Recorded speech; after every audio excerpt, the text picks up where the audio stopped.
Hey, what's up, everybody? Ethan Daly here from the GigRoots podcast. I'm your host for incredible interviews with inspirational people from all across America. On this show, we tell real stories that don't shy away from the challenges of moving from marginalized to mainstream. Each episode, we speak with the people who are diligently working toward community transformation at the grassroots level. Let's go.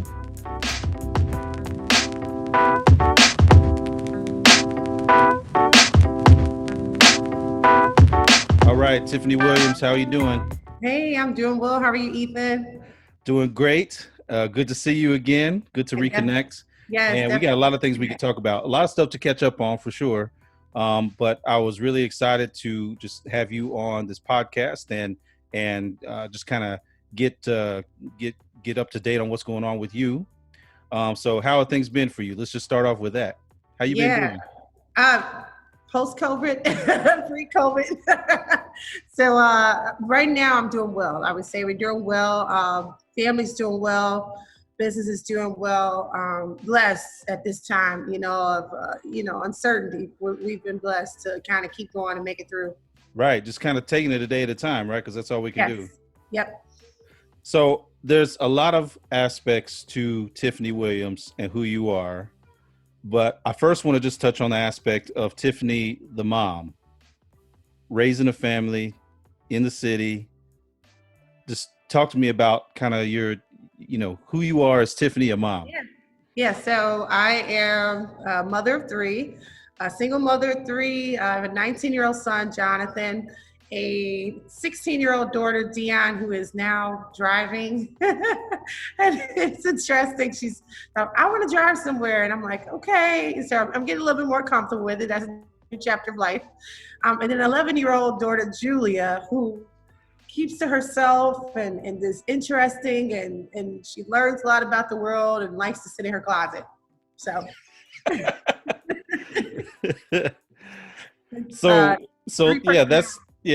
That's a big dimension of who you are, obviously. Yes. And how does that intersect with Tiffany, the business owner? Yeah, so a lot of my drive has led from my kids, honestly. Sustaining my home has been a drive to keep my business going. And, when I wanted to give up, honestly, it's my kids that press me, the most and say, Mom, you could do this. We've seen you do unbelievable things. Like, do you realize who you are? So they keep me motivated. I mean, I would honestly say they drive me a lot to keep pushing forward. I mean, that's a big deal for you to have your kids say that about you. That's it is. It is. Right. I mean, it's almost like if they could slap me in the face, they probably would say, wake up, come on, get back to it. So, right. And I mean, you're kind of doing it solo. Yeah. Right. So raising a household with three kids, two of them teenagers, which is, anybody with teenagers can tell you that's a trial right there.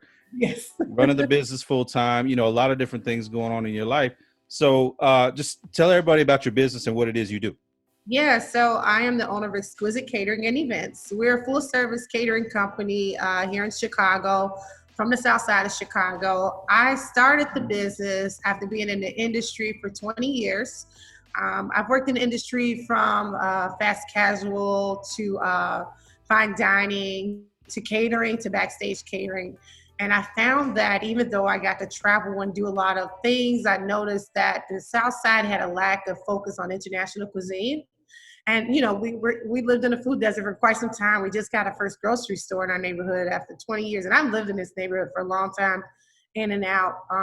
So I know what the food was that was available here compared to what we could have. And I wanted to bring something to the South Side that focused on international cuisine, that focused on fresh, home-cooked meals, cooking from scratch.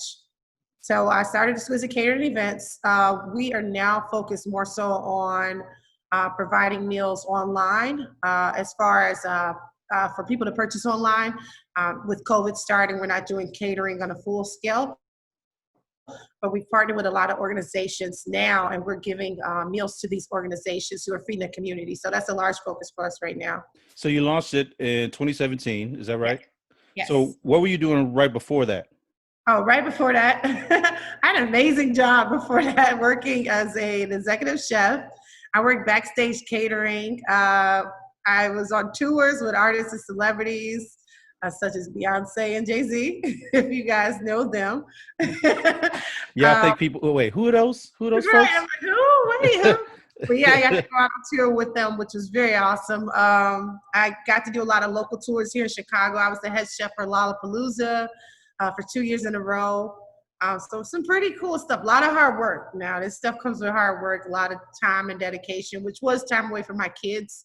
They were so excited about it. They're like, Mom, go do it. Go back out, go on tour. We love it. And then they get to come to the concert. So, of course, they love their backstage treatment when I go. But um, yeah, I sometimes miss that portion of my life, I guess. But it's because of the kids that I don't go out as much as I probably would go out. Right. Yeah. Social life kind of goes out the window for a minute. Yeah. I was actually scheduled to go out on tour with BTS pre-COVID. Oh, okay. Yeah, for 2 months. Wow. I wasn't a huge I know K-pop, and I know they're the biggest. Right. And I like mean, that was bigger than Beyonce to me. I'm like, that's huge. But yeah, they done blown up. See, I don't. Yeah, I mean, I don't know about K-pop that much, but we all know about who BTS we is were at going this to be point. best friends by the end of the tour, I There think. you go. There you go. So, Tiffany, just what is it about you talk about international cuisine, but the culinary arts, what about that appeals to you? Why did you decide to take that path? Yeah, so great question. I started off, and I don't get to tell this story a lot. So I started off doing art at Gallery 37 here in Chicago. It was an after-school program for teenagers who wanted to learn about art. I thought it was great because I was learning about art, but I was also getting paid for it. So, I took a few different programs there. Jewelry making, we were the first group that did the Halloween parade here in Chicago. And I landed in Culinary Arts as one of my last programs. A chef at the time, he was like, you're really, really good at this. What are you doing after high school? I was pregnant at 17 as a teenager, and I knew I couldn't go away from school like I wanted to do. I wanted to be a meteorologist, if you can believe that. Oh, I didn't know that. Okay, Yeah, I that's wanted to be a something new meteorologist. about you. I didn't know. Couldn't go to Interesting. school in Florida. I was pregnant. My mom was like, go. And I'm like, no, I don't know. You're 17, you're pregnant. You don't know what's going on in the world. And I decided to stay. The teacher at the time, the pastry chef at the time, encouraged me to check out the school. And I did. And I mean, that's what landed me into culinary from there. It's the art perspective that I loved about it. It was about teaching about different cultures through food. Um, I found the love about learning about different cultures. I love that I was able to teach about different cultures just from the foods that we eat every day. Where it originated, why people eat what they eat, what's prominent in their areas, and I believe that when we're at a table and we're sitting and we're eating and we are enjoying our food, we don't look at the person next to us and say, oh, this is a Black man, this is a white woman, this is a Hispanic. We just enjoy each other and ourselves, and we can have an open conversation. So I like to use food and introduction to different cultures to kind of bridge a gap between, disparities. I mean, that's a really interesting point that you bring up right there, right? Food is a communal activity that brings Yes. people together very naturally, right? So it's kind of a neutral entry point for folks that otherwise, when we talk about race, because that's a very heated topic of discussion right now, Yes. especially, Yes. right? So food can be this natural sort of convener. Um, what have you been able to do with that in the community as of late? You know what? I need to explore more as of late. And it's pretty hard to do right now with so much going on with the coronavirus to kind of gather people. But prior to that, I was teaching cooking classes. And I still do a couple Zoom ones, starting to pick up a little bit more, but teaching cooking classes. And every other week I had a class out at a drug and alcohol rehab facility. And then I would do some with Blue Cross and Blue Shield. But I would focus on, like I said, foods that we see every day, but really dive into the culture of where that food originated, and that was the kind of thing that staged the open conversation of why and how, and oh, I didn't know, and it got kind of people thinking about maybe this isn't so bad, breaking some barriers. I want to touch on real quick. I want to come back to the cuisine stuff because I want to ask you what some of your favorite cuisines are. So remind me to come back to that question, but I want to just switch gears for a minute to talk about the community that you're in, the community of Woodlawn on the south side of Chicago. And I want you to kind of take me through the timeline from, when COVID happened. Obviously that affected everyone, but then talk about what happened in the community following the events in Minneapolis between the police and one Mr. George Floyd. Just from your vantage point, talk about what the community response was at that moment. Right. So I'll go back to when the coronavirus hit. I guess I would say around March 13th. I can't forget it. It was my birthday when we got the announcement that the city would be shutting down. Okay. So I'm like, well, I'll never forget this date and time. We actually started getting calls about cancellations and people wanting refunds and people delaying their events earlier that week. So by that Wednesday, I was 100% out of business. It was devastating. I was telling my staff as days are going, and I was getting more and more calls. I'm like, guys, we don't have any business. We don't have anything. There's nothing going on. And so by that Friday, it was just like, okay, yeah, we lost everything already. What was your conversation with your kids at that point? It was devastating. I imagine so. I was devastated. At that point, one, my son was away at college still. So my mindset was, I have to go get him. I have to go get him. We need to be together. And I don't think he was in Mississippi at the time, which I'm like, I don't think Mississippi is quite prepared for what's going to happen. I don't want to wait and delay, and he's in school and this uncertainty. So that Saturday, actually, we drove down. We did a 24-hour there and back and just got him and brought him back home. But I had a conversation with my kids saying I didn't know what we were going to do at that point. I know I had already started updating my resume, but then I'm like, well, who's hiring? Where are the jobs going to be? We're at this uncertain point in history and in time. And, I took a minute actually just to spend time with my family.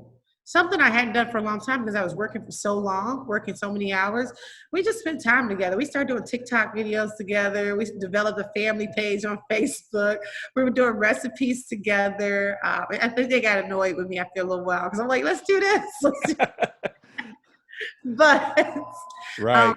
After a couple of weeks in, and after a lot of friends convincing me, just cook again. I developed our e-commerce on our website. I developed menus, and I wanted to be affordable. I know a lot of people were working, they didn't have jobs at that point.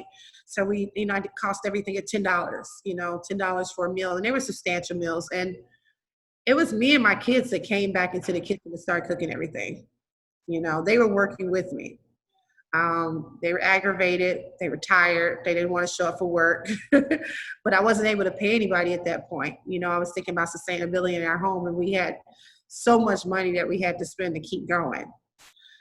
And I had this I haven't talked to anybody about this publicly, but I had this really tough conversation with my children. And I told them at this point, I said, this is the realest I'm going to tell you. Realest I'm ever tell you. That's protected. I try to give you the best, that I can give you. But at this point, this is not mommy's business anymore. This is not mommy's choice or fun anymore. This is our survival. I said, you haven't had to be active in helping the family survive because I want to provide for you guys. So I said, I need you to be here. I need you to show up. I can't afford to pay anybody to be here. This is to survive in our home. We don't have any income outside of what we do, in the catering. And at that point, and I told them, I said, I'm giving 70% and it's 3 of you guys and you're giving 30 and I need you to give you a little bit more because mommy's exhausted. And I could lay in a bed and be depressed or I could get up and make it happen. And at that point, they realized we need to survive. We need to make it happen. And they were there for me. It was a turn of the table, My kids were there for me to the point they're like, okay, we're done. Go home, Mom. You can get some rest. We'll clean up, And we just restarted the business from there. Have friends and family ordering meals. We did a lot of marketing behind it, and we eventually got organizations to start ordering meals from us. I was able to secure a PPP, which was a way that I brought my staff back. And from there, we've just been going up and up in our numbers by partnering up with organizations. So we've been really stable as a business since then. That's a lot to go through in a really short amount of time. It was. There's a lot going on there. And so your son, who's in school, is he going to continue? He's a little lost right now, you know. He's like, I don't know if I want to go back. And then I'm not happy about him going back to Mississippi. They seem very unprepared there for what's going on right now. So he's figuring it out. And I'm as a parent, I'm like, okay, you're 19. I don't expect you to figure out your entire life right now. And this is a pandemic. So I understand that, you know, we're all trying to figure some things out. And there's all these layers to it right now. Right. Yeah. We have the pandemic on the one hand. Yes. We have kind of the political discussion on the other. Right. Right. And then we kind of have, you know, race and society that's intermingled with all of that. Right. So in the midst of all that going on, go ahead. I was going to say, so what we saw here firsthand in Woodlawn, you know, with George Floyd, of course, total devastation. You know, when I saw the video the night before, a lot, you know, they released the night before, a lot of people saw it the next day. And I'm like, oh my God, I can't believe this happened again. And this is, you know, it definitely prompted a conversation with my kids. Hey, I wanted to know and understand their mindset, I think, more so than anything, and how they reacted to it. And then explanations, you know, with my youngest daughter of why, you know, Jonathan's older, he understands, you know, but it's almost sad to say he understands because we've had the talk of him being a Black male, you know, but that's reality. That's reality. He's a Black male, and we've had to have a talk about, you know, him going out in the streets and just, you know, just being a young man. He was out yesterday, and it was fear in my heart still, like, you know, just be careful, you know. When did you first have that conversation with him? Do you remember how old he was? Yeah, in high school, when he got into high school, I guess about 14 when he started taking the bus really to get around, 13 or 14 when he started taking the bus by himself to get around. And he said, you know, at that time he said, Mom, I've already been harassed by the police. I said, what? Wait, what? Why didn't you tell me? He's like, I didn't think it would make a difference. Hurt my heart. I hated he went through that. I hate that he went through that, you know, and I hate that we have to go through that as Black individuals.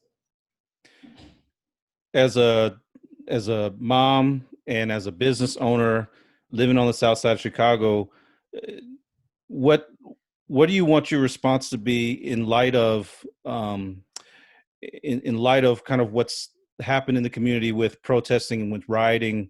Over, you know, the need for police reform? What sort of response are you crafting as a business? Right. So I try to keep my a little bit separate. I know we're one entity. You know, I know I own Exquisite Catering Events, but I also have a team. You know, and as a team, I try to make sure that our beliefs are consistent, and that my personal beliefs don't affect ones that my team may be indifferent with. But as a team, actually, we're planning to go to March on Washington. You know, we talked about it, we're closing down, and we're going to take a road trip, the whole team. And everybody wants to be there because we're part of history changing. You know, we want to be a part of the voices that change history. You know, there's often a lot of questions of where do we start? Where do we start? How we're starting at Exquisite is partnerships within the community. It's not just feeding people, but it's teaching people how to feed themselves, you know, through education, you know, not just, you know, physical nourishment with food, but through education, and developing our team with internal to start giving that message out.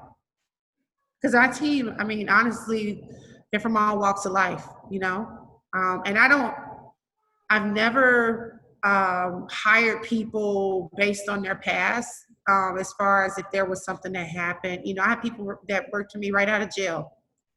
And, you know, it's not a judgment. They just want to work. I found that I have just people that just want to work.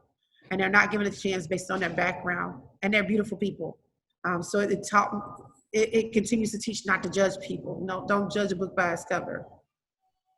Yeah. That's something that we can convey. And I hope that, the people on my team will be open to their stories coming out a little bit more, because, I'm honored to work with them, as well as they, the same in return. And they have been sticking with me through our really, really lows now and to our really, really highs. So talk about hope. Just hope for the city of Chicago, or hope for the South Side. What's that look like? Oh, man. So I grew up in Woodlawn. I moved out of Woodlawn. I moved back in. And I guess it makes me think about my school that I grew up in, Andrew Carnegie. I went to that school. My kids went to that school. My mom went to that school, long history at Carnegie. And my kids were in the gifted program there. And to just see it from when I went there, from barely having books, from barely having enough, teachers. We were splitting classes at that point. Barely have enough supplies, to now they're one of the top schools over here, and they've grown. They've expanded. They're now in gifted programs, and they're now doing things across the city, and the kids are flourishing there. And I've seen how much my kids have grown there, and I'm impressed by the amount of knowledge that they've gotten there. That's, I guess I would use that as a caption of hope, to be able to see things grow, to see things blossom, to see things really, really change in our neighborhood. And I see great change from that school when I was there until, right now. Woodlawn as a whole, I think that now that I'm more involved in understanding what's going on through the internals of Woodlawn, I'm just wanting to play my role and my part in it, and to see what I could do to help it become a better community. Before we started on the call, you were talking about you have a catering relationship with the University of Chicago, Mm-hmm. which is just up the road a little bit from where you're at. Right. And you also mentioned there was a grocery store on the corner after there not being a grocery store for decades. Yeah, decades.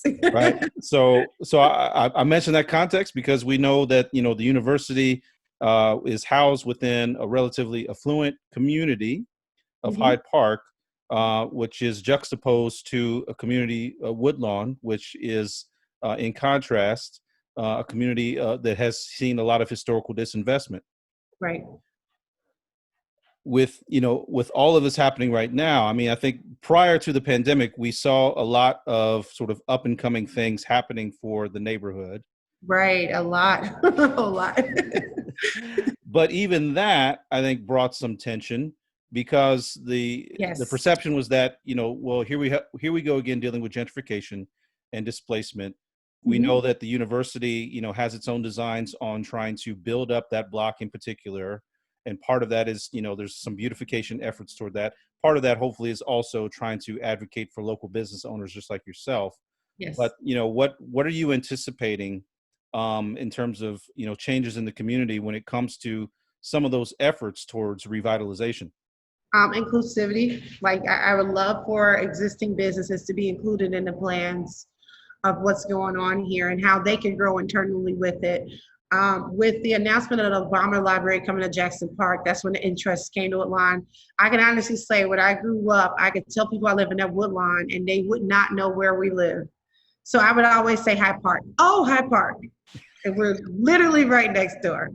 So it was always interesting growing up. But now I can say I live in Woodlawn. They're like, oh, Woodlawn, oh, we want to be there. This is the place for people to come now. People buying homes. Homes are as expensive as, what, $6 million? I was shocked. I'm like, whoa, in this neighborhood? And it's not like it can't be here.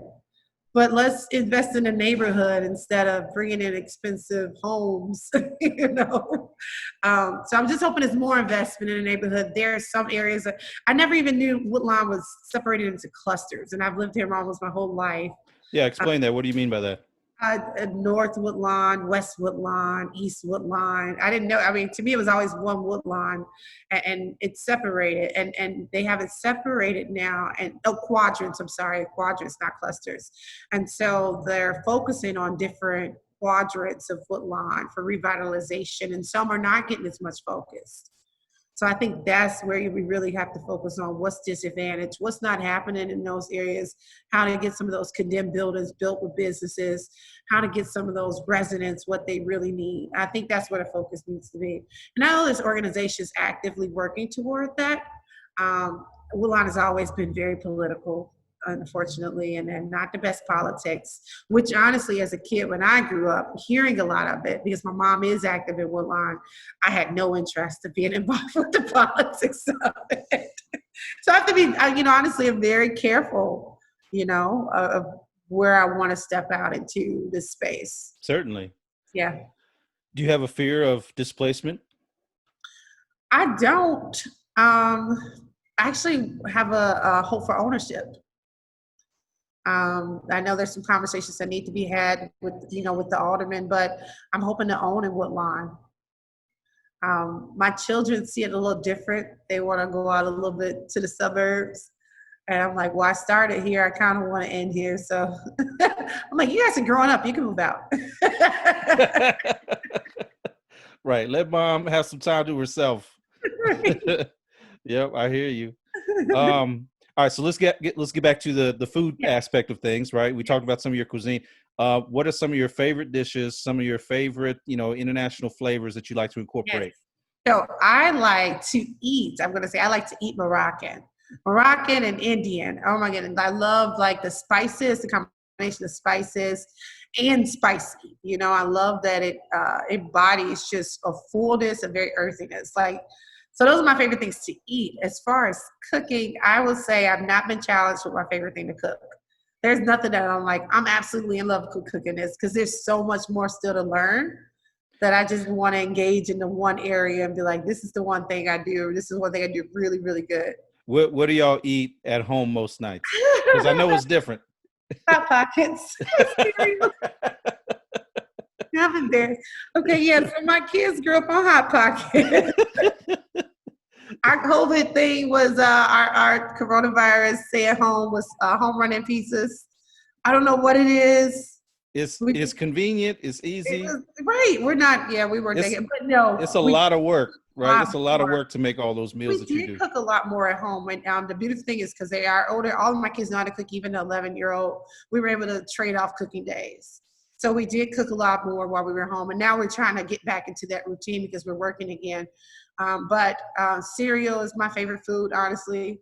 And I'll explain that. Cereal reminds me of Saturday mornings, sitting in front of TV with a cartoon and not having any worries in the world. Yep. So cereal, if I get a bowl of cereal, I'm at perfect peace. Saturday mornings, watching Thundercats. Yes. Eating some Captain Crunch. Yes. Or as we had King Vitamin, because we couldn't afford the name brand. Right. But yeah, so cereal is my favorite food, honestly. And that's so bad. I should have something better, but it doesn't happen often, so that's a good thing, Right. But veggies, I never had a challenge of getting my kids to eat veggies, because I learned, I taught them how to cook them. We didn't have the excuse in my home. I didn't let them say they didn't eat it. I'm like, you have to try it. So our rule was try it before you say you don't like it. And they all grew up with that understanding. And so we tried things, even if it didn't look right. And how I got my kids to eat veggies is I would have them cook them. So now it's like, Mommy, you taste what I cooked. And that's a really good idea. I hadn't thought about that. That's a really good idea.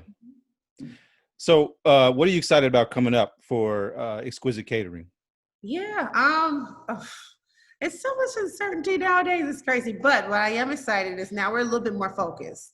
The great thing about this time is we had time to sit back and focus on where we want the business to go. I'm finally at a space where we're outgrowing our current location. So I'm looking for a new location, and that might take to the end of the year. It's a little scary with COVID going on and things closing and things opening. But we're going to try to steer the course and still look for a new space. relaunching the soup business when the fall comes around. I feel like that's going to be a really big success for us. We're rebranding it completely, and I'm relaunching it. So I'm really excited about that. I will be excited to go back on the road when that comes up, when things are clear again. Just to get back out. It helps me as a chef because I work with different chefs from around the world, when I do that. So it's not just fun. I learned so much because I'm working with people from around the globe and learning how they cook and learning different ways. So it brings a lot back to my business. So absolutely, a lot of education when I do it. Tiffany Willams, hey, can you tell everybody real quick, how do we find out about you and your business? Where's all the social and all that stuff? Yeah, so we are Exquisite Catering Events, and you can find us at exquisitecateringovents.com. And we are on social media on Facebook at Exquisite Catering and Events Instagram and Twitter at SOECEVNT. So EC Events. And then I'm on Instagram. You see some stuff from me. I'm actually releasing a nice cooking demo that we just recorded. Chef Mama 13. So that's on IG. Yep. And then, if you find me on Facebook, I'm probably sending some political stuff out. So I keep my political views separate. Right. Well, Tiffany, hey, thanks again. Great to catch up with you. Yeah, it's definitely good to keep. Yeah, and I'm keeping up with you guys on Facebook too. Absolutely. All right, we'll be talking to you soon. All right, talk to you soon. Take care. All right, bye-bye. Bye. Hey everyone, thanks for listening to the podcast. Remember to support our show so we can keep bringing the most unique content featuring the world's realest entrepreneurs. Go to our website, GigRoots.co, where you can find more episodes, give a donation to the show, and stay up to date with the latest news. Be sure to subscribe to this channel for more great content. Right now is the time to celebrate marketplace diversity and to support grassroots economics. We'll see you next time.